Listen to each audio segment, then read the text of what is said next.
Hello and welcome to the in-depth series of Drishti IAS. My name is Pooja Dwibedi. Today we are going to discuss the Kudmi agitation. What is this agitation? Who are the Kudmis? Why they are agitating? What is their relation with respect to a list, very important list in our constitution? So we are going to talk about all those from the perspective of your GS Mains Paper 2nd examination and preliminary examination as well. So first of all, let us talk about the background.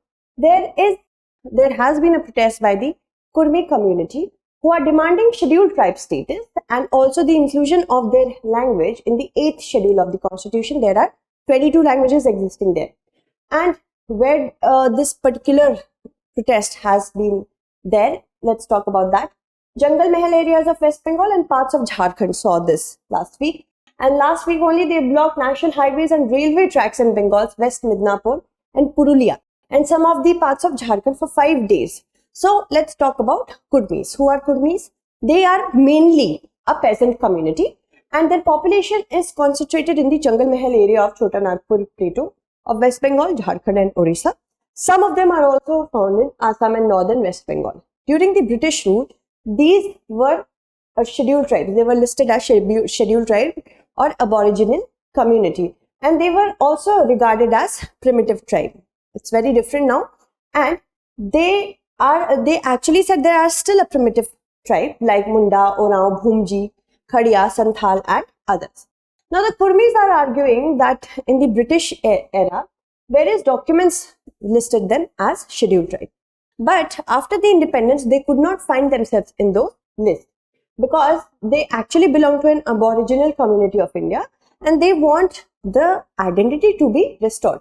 There is a reason why they did not find the place in the list. Let's talk about that. See, there were some very affluent and well-to-do Kudmis who did not want to, identify as a peasant group. So they started a movement in order to be regarded as Kshatriya. While other members were not happy with this Sanskritization because, of course, they did not want to remain in the Brahmanical fold. But a majority of Kudmis still practice their traditional life and lifestyle, and that is why they are saying, when we have not changed it, why shouldn't we be a part of that list? Unfortunately, because of such reasons, they were excluded post-independence. Now, over the past few years, let's talk about their demands.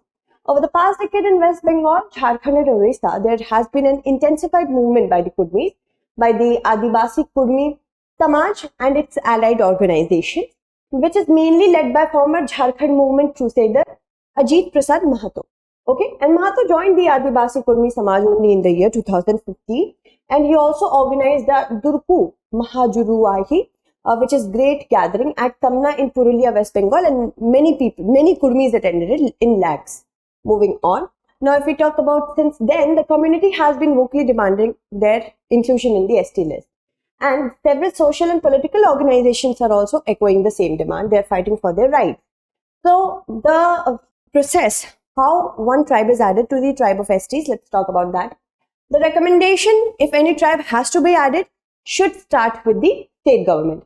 Then it is sent to the Tribal Affairs Ministry. When Tribal Affairs Ministry reviews and sends them to the Registrar General of India for approval, this is followed by the National Commission for Scheduled Tribes approval before the list is sent it to the cabinet for a final decision.